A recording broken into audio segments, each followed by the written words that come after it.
ગત વર્ષે ઓગસ્ટ મહિનામાં સુરત જિલ્લા ભાજપ સંગઠનના તત્કાલીન પ્રમુખ સંદીપ દેસાઈના સ્વિમિંગ પુલના અન્ય મહિલા સાથે નહાતા હોય એવા મોર્ફ કરેલા અશોભનીય ફોટા સોશિયલ મીડિયામાં વાયરલ થયા હતા.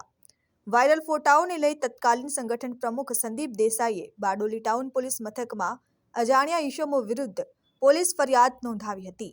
પોલીસે તપાસનો ધમધમાટ શરૂ કરતા પોલીસ તપાસમાં સંદીપ રામ અવતાર લોઢી, હિરવન ગુણવંત દેસાઈ તેમજ પ્રણવ અરુણ વાસિયાના નામ ખુલતા પોલીસે ત્રણેય ઈસમોની સઘન પૂછપરછ કરતા તપાસમાં સુરત જિલ્લા પંચાયતના પૂર્વ પ્રમુખ તેમજ જિલ્લા પંચાયતના પૂર્વ કારોબારી અધ્યક્ષ હિતેન્દ્રસિંહ વાસિયાનું નામ ખુલ્યું હતું.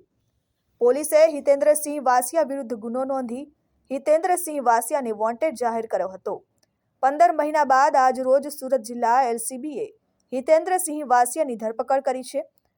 આવતીકાલે પોલીસ દ્વારા હિતેન્દ્રસિંહ વાસિયાને કોર્ટમાં રજૂ કરી સમગ્ર ષડયંત્ર પાછળ અન્ય કોઈ વ્યક્તિનો હાથ છે કે કેમ તેમજ હિતેન્દ્રસિંહ વાસિયા દ્વારા અગાઉ કોઈ ગુણ કરવામાં આવ્યા હતા કે કેમ તે બાબતે જિલ્લા પોલીસ રિમાન્ડ માંગશે.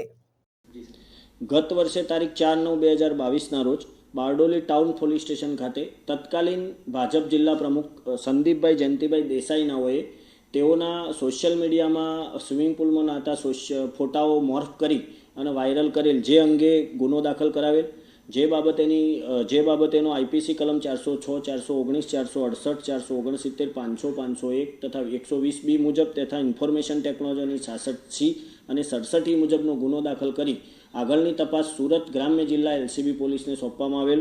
જે બાબતે અગાઉ 3 આરોપી સંદીપ રામ અવતાર લોધી, હિરેન ગુણવંત દેસાઈ અને પ્રણવ અરુણ વાસિયાનાઓની ધરપકડ કરેલ અને આજ રોજ આ કામના મુખ્ય આરોપી હિતેન્દ્રસિંહ કિશોરસિંહ વાસિયાનાઓની ધરપકડ કરવામાં આવેલ છે અને આ હિતેન્દ્રસિંહ કિશોરસિંહ વાસિયાનાઓને નામદાર કોર્ટમાં રજૂ કરી આગળની તપાસ કરવામાં આવનાર છે. તેમજ તેઓ કોઈ ગુનામાં સંડોવાયેલ છે કે તે કેમ અથવા આ ગુનો પ્રેરવા માટે એમને કોને પ્રેરણા આપી હતી એ બાબતે પણ આગળની તપાસ કરવા સુરત ગ્રામ્ય જિલ્લા એલસીબીએ રિમાન્ડની માગણી કરી આગળની તપાસ હાથ ધરેલ છે.